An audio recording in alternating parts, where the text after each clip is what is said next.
Start करते हैं आज की वीडियो, आज की क्लास। कल की वीडियो में हमारा चैप्टर 2 जो है वो कंप्लीट हो गया था। स्टेम सेल्स के बारे में मैंने आपको बता दिया था। आज की क्लास में हम स्टार्ट करेंगे यूनिट 3 का 3rd chapter which is cloning. ठीक है, विच इज मैं आपको इसका अर्थ बता देती हूँ। देखिए, क्लोन का अर्थ होता है अपने ही जैसी जो है प्रतिलिपि का निर्माण करना। अपने ही जैसी का मतलब किसी भी इंडिविजुअल को ले लीजिए आप, यदि वह अपने समान प्रतिलिपि बनाता है, अपनी रेप्लिका बनाता है, अपनी जेरोक्स कॉपी बना लेता है, तो उसे कहते हैं क्लोन।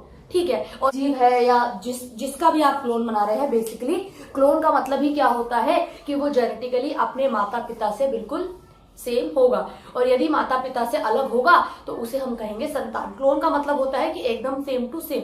अच्छा, अब यदि हम बात करें कि सेम टू सेम जो जीव है इसमें बन रहा है, एकदम जो है प्रतिलिपि बन रही है, हूबहू कॉपी बन रही है, जिसको हम क्लोन कह रहे हैं, तो ऐसा कब संभव होगा? देखिए, आपको पता है अभी हमारे डेवलपमेंटल बायोलॉजी के चैप्टर में मैंने आपको सारा सब बताया है कि जो जनन कोशिकाएं होती हैं वो जीव में उत्पन्न जो विभिन्नताएं होती हैं उनका निर्धारण करती हैं जनन कोशिकाएं। तो यदि क्लोनिंग करानी है, निकाला जाएगा, क्योंकि आपको पता है कि केंद्रक क्या है, किसी भी कोशिका का सेंट्रल पार्ट है, और सेंट्रल पार्ट है साथ ही साथ उसके अंदर कोशिका का जीन या जो भी आनुवांशिक लक्षण को प्रकट करने के लिए जो कारक है, बेसिकली जो आनुवांशिक कारक है, फैक्टर है, जीन, गुणसूत्र, डीएनए, आरएनए, जो भी कह लीजिए आप, ये सब कहाँ उपस्थित होते हैं? केंद्रक में। तब अलग कर ले, किसी जीव में से अलग कर ले और उसे किसी अन्य जीव में या उसी जाति के दूसरे जीव में यदि हम एंटर करा दें, तो क्या होता है कि बनने वाला जो जीव है, बनने वाली जो संतान है, वो सेम टू सेम वैसी बनेगी जिस कोशिका का केंद्रक आपने उसमें इंसर्ट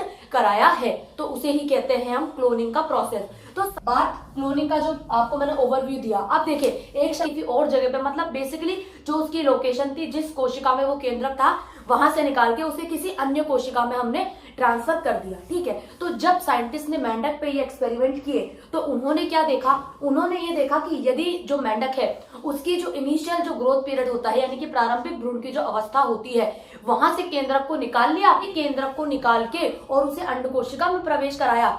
ठीक है, और केंद्रक भी कब निकाला? प्रारंभिक भ्रूण की अवस्थाओं में। अच्छा, इसका रीजन क्या है? इसका रीजन ये है कि हम अच्छे से पढ़ चुके हैं कि जो प्रारंभिक जो भ्रूण होता है इनिशियल स्टेज में, उसका केंद्रक निकाला, और क्योंकि आपको पता है अभी इसमें विदलन होगा, ब्लास्टुलेशन होगा, फिर गैस्ट्रुलेशन होगा, तो इससे पहले कि वो भागों का निर्धारण कर ले, उससे पहले ही उसके केंद्रक को वहां से निकाल लिया और निकाल के किसी अन्य जो है अंड कोशिका में प्रवेश करा दिया। तो जो बनने वाली संतान होगी वो मेंढक को उत्पन्न करेगी। लेकिन यदि यही केंद्रक उन्होंने मेंढक के किसी शरीर के अंदर किसी ऊतक में प्रवेश कराया, तो वो मेंढक का निर्माण नहीं करेगी। क्यों नहीं करेगी? क्योंकि निर्माण करने के लिए तो जनन कोशिका चाहिए ना। तो अंड कोशिका क्या है? एग सेल क्या है? जनन कोशिका है।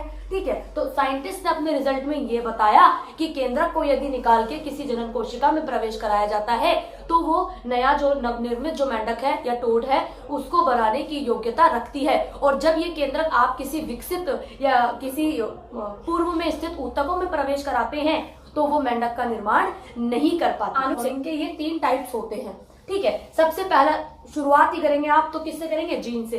तो यदि जीन की ही रेप्लिका बना ली जाए, क्यों ना जीन की ही रेप्लिका या जीन की ही प्रतिलिपि बना ली जाए, तो जब जीन की प्रतिलिपि बनाते हैं, जब जीन के ही हूबहू सेम टू सेम वैसे के वैसे जीन ही बनाते हैं, क्योंकि आपको पता है कि जीन ही जो होते हैं वो लक्षणों का निर्धारण करते हैं कि जो भी लक्षण है बनने वाली संतति में वो कैसा होगा। तो यदि जीन की ही क्लोनिंग करा दी जाए तो उसे कहते हैं हम जीन क्लोनिंग, कि भाई वो जो लक्षण थे जो आपको नेक्स्ट जनरेशन में ज्यादा अच्छे से चाहिए, तो क्यों ना हम उस जीन की ही क्लोनिंग करा दें, ताकि वो जो लक्षण है वो हूबहू उसके माता पिता की तरह ही बनने वाली संतान में बने। तो जब आप क्लोनिंग करा रहे हैं जीन की, तो उसे आप कह देंगे जीन क्लोनिंग। जब आप क्लोनिंग करा रहे हैं किसी भी कोशिका की, कि मान लीजिए कोई भी ऐसी कोशिका थी, कोई भी ऐसी स्पेशल जो सेल्स का ग्रुप था जो किसी ना किसी तरह से ज्यादा बेनिफिट दे रहा था कंपैरेटिव टू अदर सेल्स, तो उस सेल की आपने क्लोनिंग करा ली। ठीक है, तो जब हम क्लोनिंग कराते हैं कोशिका की, तो उसका नाम दे दिया हमने कोशिका क्लोनिंग या सेल क्लोनिंग। अच्छा, थर्ड हम आ जाते हैं सबसे एडवांस जो है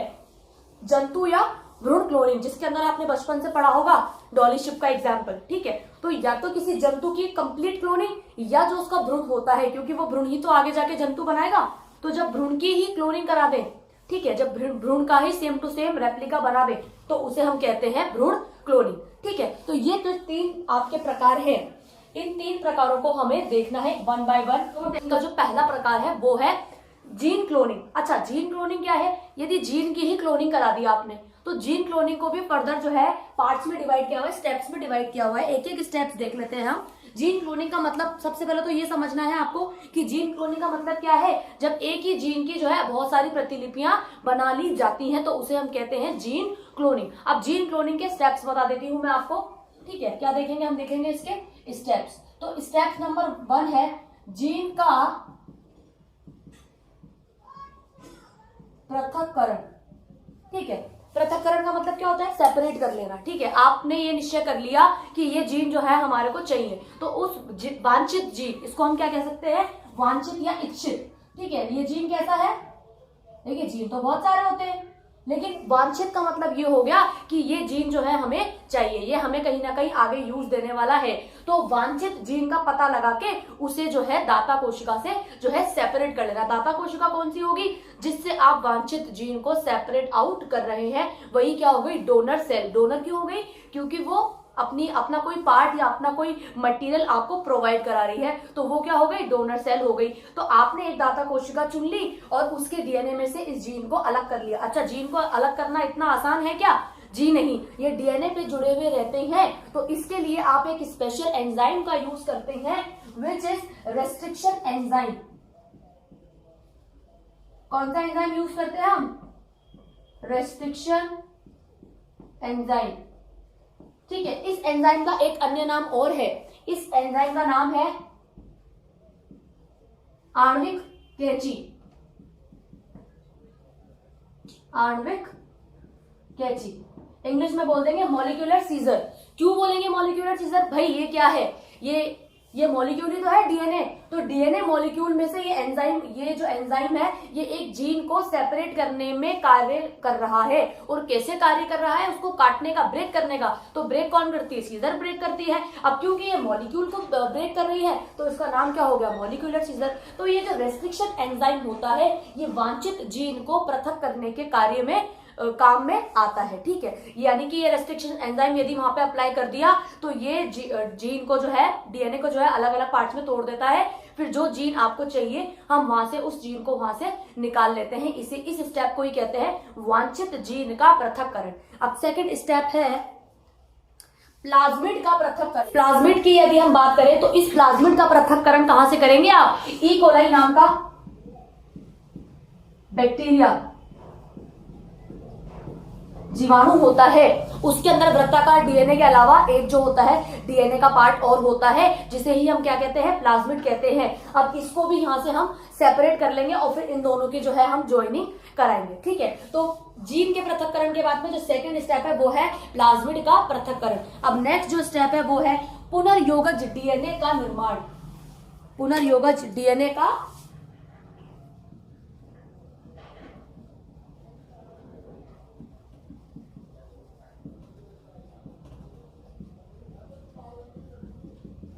ठीक है। पुनर्योगज को इंग्लिश में कहते हैं रिकॉम्बिनेंट।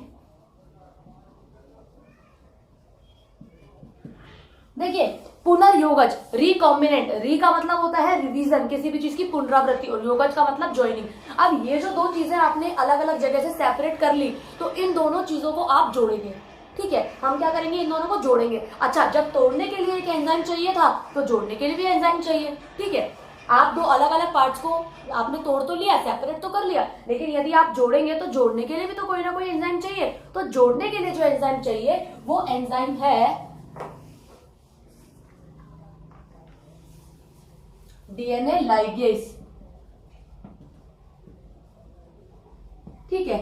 ये लाइगेज क्या करता है? जो जीन के जो आपने पार्ट सेपरेट किए हैं, प्लाज्मिड निकाल, इन्हें जोड़ने का कार्य करता है। क्या करता है? इन्हें जोड़ने का कार्य करता है। ये आपको ध्यान रखना है कि तोड़ने का कार्य रेस्ट्रिक्शन एंजाइम करता है और जोड़ने का कार्य डीएनए लाइगेज करता है, ठीक है। अब ये डीएनए लाइगेज के द्वारा जो ये आपने जो ये जीन और प्लाज्मिड को जोड़ा है, इसे हम कहेंगे संकर डीएनए। क्या कहेंगे? संकर डीएनए, हाइब्रिड डीएनए। अच्छा, हाइब्रिड क्यों कहा हमने? हाइब्रिड क्यों कहा? हाइब्रिड इसलिए कहा हमने, हाइब्रिड का मतलब ही क्या होता है? दो अलग अलग लक्षणों को आपस में जोड़ देना, ठीक है। तो दो अलग, प्लाज्मिड अलग लिया आपने, जीन अलग लिया और इन दोनों को जोड़ दिया, यानी कि दो अलग अलग चीजों को जोड़ना ही क्या कहलाता है? उसकी संकर जो है उसका जो प्रोडक्ट बनेगा उसको आप क्या बोलेंगे, संकर। ठीक है, यानी कि ये प्रोडक्ट कैसा हो गया, इसका हाइब्रिड हो गया। और किसकी वजह से हुआ है, डीएनए लाइगेज की वजह से। और इस प्रकार यदि मान लीजिए प्लाज्मिड बना रहे हैं आप, तो उसे आप क्या कह देंगे, पुनर्योगज प्लाज्मिड। और यदि डीएनए बना रहे हैं तो पुनर्योगज डीएनए। पुनर्योगज का मतलब ही क्या होता है, जिसको अलग अलग तरह से कॉम्बिनेशन करके और जो नया फॉर्मेशन किया है वो ही क्या है, पुनर्योगज। ठीक है, फोर्थ जो स्टेप है, ठीक है, मैंने आपको बताया 4 जो पद होते हैं, तो जो फोर्थ स्टेप है वो क्या है, अभी आपने बना लिया पुनर्योगज जो है डीएनए या पुनर्योगज प्लाज्मिड। तो अब इस प्लाज्मिड या डीएनए का किसी अन्य जीवाणु के अंदर प्रवेश कराना। ठीक है, अन्य जीवाणु के अंदर प्रवेश, तो भाई आपको जनरेशन चाहिए ना, नहीं तो जनरेशन लेने के लिए आपको किसी के अंदर इसको इंसर्ट, अब आपने निकाल तो लिया, लेकिन हम क्या करें, प्रत्यारोपण कर रहे हैं ना, तो कहीं ना कहीं आप इसको इंसर्ट भी तो कराएंगे। तो कहाँ इंसर्ट कराएंगे, किसी अन्य ई कोलाई के अंदर इस प्लाज्मिड का प्रवेश। तो ई कोलाई में प्लाज्मिड का प्रवेश। अच्छा, अब ये जो रिकॉम्बिनेंट प्लाज्मिड है, यदि आप इसे किसी अन्य ई कोलाई के अंदर प्रवेश कराएंगे तो बनने वाला जो जीवाणु होगा वो कैरेक्टर शो करेगा जिस कैरेक्टर के लिए आपने उस जीन को वहां से सेपरेट किया था। ठीक है, और आपने उसका रिकॉम्बिनेशन कर दिया, यानी कि वो कैरेक्टर जो बनने वाला था उसे हटा के किसी अन्य कैरेक्टर को वहां पे उस कैरेक्टर का जीन आपने इंसर्ट करा दिया। तो इस प्रकार की जो क्लोनिंग होती है, जहां पे आप जीन को प्रयोग में लेके और उसकी क्लोनिंग कराते हैं, उसकी प्रतिलिपि कराते हैं, तो इस प्रोसेस को कहते हैं जीन क्लोनिंग। एक अन्य नाम और है इसका, बहुगुणन। बहुगुणन का मतलब ही क्या होता है कि बहुत सारी जो है कॉपियां बना लेना। तो जीन क्लोनिंग या बहुगुणन एक ही बात है। ठीक है, तो ये तो हो गया जीन क्लोनिंग। नेक्स्ट हम देख लेते हैं कोशिका क्लोनिंग, अर्थात कोशिका में बनने वाली या कोशिका में होने वाली क्लोनिंग। जब कोशिकाओं की ही प्रतिलिपियां बन जाती हैं तो उसे हम कहते हैं कोशिका क्लोनिंग। क्लोनिंग होती है वो जीन क्लोनिंग से कुछ अलग होती है, पहली चीज। दूसरी चीज, इसका उपयोग साइंटिस्ट ने अपने एक विशेष पर्पस के लिए किया था। वो विशेष पर्पस था कि जो प्रतिरक्षी, समझते हैं आप, एंटीबॉडीज जो होती हैं, तो एंटीबॉडीज का डेवलपमेंट या उनका विकास ज्यादा करने के लिए उन्होंने जो ये एक्सपेरिमेंट था वो किया था, जिसके अंदर उन्होंने टेक्निक बताई थी। उस टेक्निक का नाम है हाइब्रिडोमा टेक्निक। हाइब्रिडोमा का मतलब ही क्या है, हाइब्रिड का मतलब है संकर, कि यानी कि ऐसी कोशिकाओं का हाइब्रिड बनाया जाए जो विशेष प्रतिरक्षी बनाने की योग्यता रखती है। तो वो प्रतिरक्षी जो आपके अंदर कम मात्रा में बन रहा था वो इस कोशिका क्लोनिंग के कारण अधिक मात्रा में बनेगा। ठीक है, तो कोशिका क्लोनिंग ऐसे ही नहीं होती है। कोशिका क्लोनिंग के लिए सबसे पहले कोशिकाओं को शरीर से अलग किया जाता है। तो कोशिकाओं को शरीर से अलग करने के लिए रासायनिक तथा यांत्रिक, यानी कि मैकेनिकल और केमिकल जो है प्रोसेस, प्रक्रम प्रयोग में लिए जाते हैं, प्रक्रम यूज होते हैं। क्योंकि देखिए जीन क्लोनिंग तो है नहीं कि रेस्ट्रिक्शन एंजाइम डाला और जो है जीन को जो है तोड़, जो डीएनए को जो है अलग अलग पार्ट्स में तोड़ लिया और जीन को सेपरेट कर लिया। ये क्या है, ये है कोशिका क्लोनिंग। तो आपको कोशिका जो है सेपरेट करनी है। पहली चीज आपने सेपरेट कर लिया रासायनिक और यांत्रिक प्रक्रम के, किसी भी मैकेनिकल प्रोसेस से या केमिकल प्रोसेस से, डिपेंड करता है कि आप कौन से एनिमल की जो है या किस प्रकार के ऑर्गेनिज्म की क्लोनिंग करवा रहे हैं। तो उसके लिए उस अलग अलग प्रकार के होते हैं ये प्रक्रम, जो आप आगे फ्यूचर में पढ़ेंगे, तो उस पर नहीं जाना है। सबसे पहले आपको ये पता होना चाहिए कि कोशिका को सेपरेट कैसे करेंगे। तो केमिकली या मैकेनिकली आप कोशिका को सेपरेट कर लेंगे। अच्छा, सेपरेट करने के बाद जो नेक्स्ट प्रोसेस होता है वो होता है उसे ऐसे वातावरण में, यानी कि उचित माध्यम में रखना। ठीक है, आप यदि कोशिकाओं को उचित माध्यम में नहीं रखेंगे तो वो कोशिकाएं जो होंगी मृत हो जाएंगी, खत्म हो जाएंगी, तो वो आपके किसी भी काम की नहीं रहेंगी। तो आपने कोशिकाओं को सेपरेट कर लिया, उसके बाद में आपको उन्हें उचित माध्यम में रखना है, यानी कि उनकी ग्रोथ के लिए उस मीडियम में रखना है जिस मीडियम में वो ग्रोथ कर सकती है। ठीक है, कोशिकाएं वृद्धि करती हैं, आपको पता है सोमैटोप्लाज्म उपस्थित होता है। तो आपको एक ऐसा वातावरण, एक ऐसा माध्यम बनाना है जिसमें वो जो कोशिकाएं हैं वो आसानी से वृद्धि कर सके। अब ये जो कोशिकाएं हैं ये उचित माध्यम में रखने पे भी वैसी ही ग्रोथ करती हैं जैसी कि ये शरीर के अंदर करती हैं। समझेंगे आप इस चीज को। मैं ये कहना चाह रही हूं कि जो कोशिकाएं आपके शरीर में उपस्थित हैं तो वे कोशिकाएं वृद्धि करती हैं, तो उस कोशिका को ही तो आपने निकाला है। तो कोशिका को निकालने के बाद यदि उचित माध्यम में नहीं रखेंगे तो वो कोशिकाएं मृत हो जाएंगी। तो ये जरूरी है कि निकालने के बाद ही उन्हें कहाँ रखा जाए, उचित माध्यम में रखा जाए, ताकि वो अपनी निरंतर वृद्धि, रेगुलर जो उनकी ग्रोथ है वो करती रहे। क्या करती रहे? निरंतर वृद्धि। ठीक है, वो अपनी निरंतर वृद्धि या निरंतर जो ग्रोथ है वो करती रहे। अच्छा, जब ये निरंतर वृद्धि करती है, जब कोशिकाएं जो है निरंतर वृद्धि करती हैं, तो वो कोशिकाओं का एक ग्रुप बना लेती है, एक समूह बना लेती है। तो उस समूह या ग्रुप को कहते हैं निवय या कॉलोनी। क्या कहते हैं? हिंदी में कहते हैं निवय, इंग्लिश में कहते हैं कॉलोनी। आई होप कि कॉलोनी ही समझ पड़ेगा आपको, निवय थोड़ा सा डिफिकल्ट हो गया, कॉम्प्लेक्स हो गया। ठीक है, तो वो क्या बनाती है? कोशिकाओं का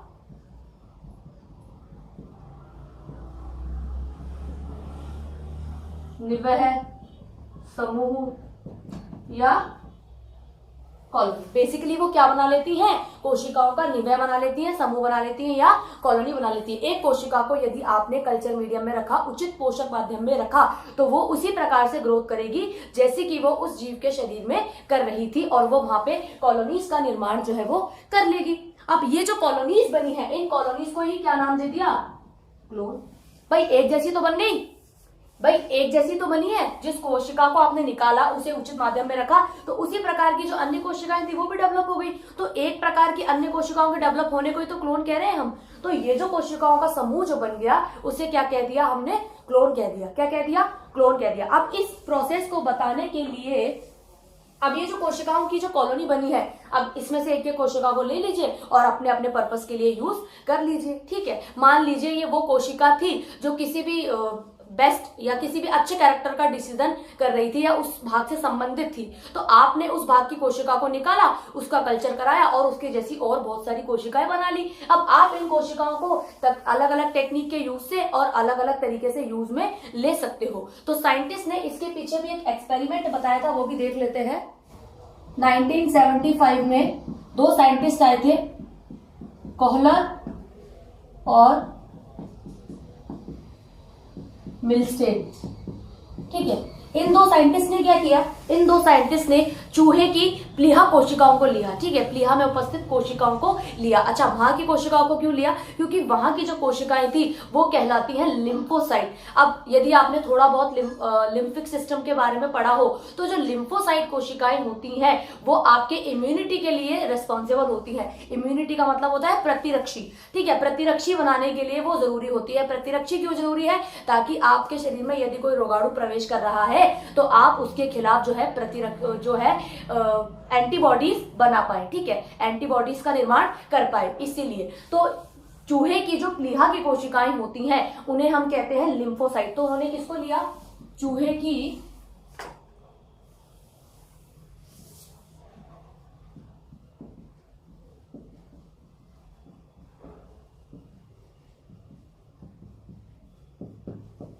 की प्लीहा कोशिकाएं ली उन्होंने, जिसको हम कहते हैं लिम्फो। ठीक है, जिन्हें हम क्या कहते हैं? लिम्फोसाइट्स कहते हैं। इन्हें उसने लिया और कहां एंटर कराया? तथा चूहे की ही माइलोमा कोशिकाओं में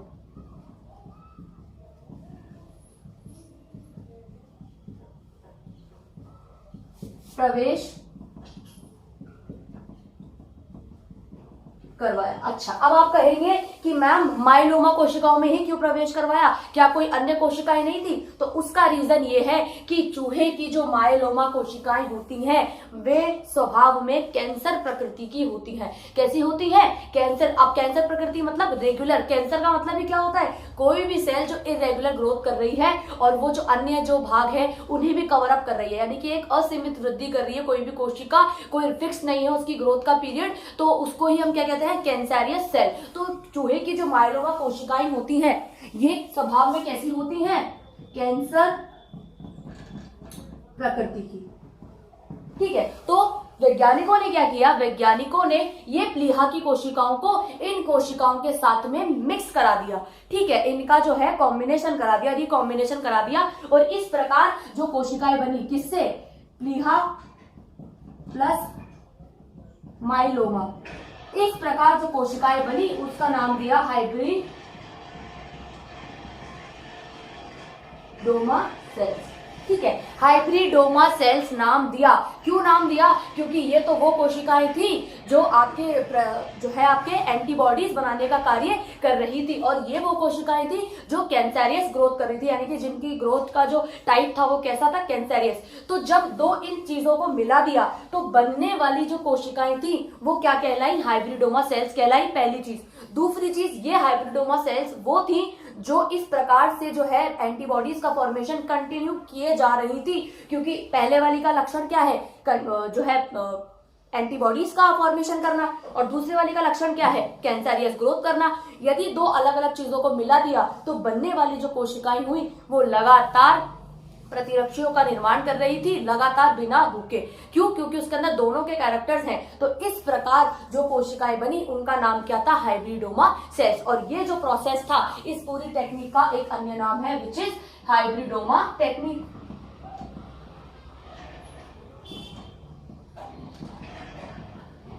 ठीक है, अच्छा एक चीज और मैं बता देती हूं आपको। देखिए, कोशिका क्लोनिंग यही है। एक चीज और इसमें आपको समझनी है कि ये जो बनने वाली जो रक्षी थे, यानी कि जो एंटीबॉडीज थी, ये केवल एक विशेष प्रकार की प्रतिरक्षी थी। ठीक है, एक विशेष प्रकार की प्रतिरक्षी थी। ऐसा नहीं कि ये सारे रोगाणु से रक्षा करेंगी, जी नहीं। किसी एक पर्टिकुलर डिजीज के प्रति ये जो है अपनी एंटीबॉडीज का फॉर्मेशन करेंगी। उन्हीं कोशिकाओं का पूरा समूह या निवह या कॉलोनी बन गई जो कि केवल किसी एक रोग के खिलाफ जो है प्रतिरक्षी का निर्माण करेगी। इसीलिए इसका एक अन्य नाम और है, वो है मोनोक्लोनल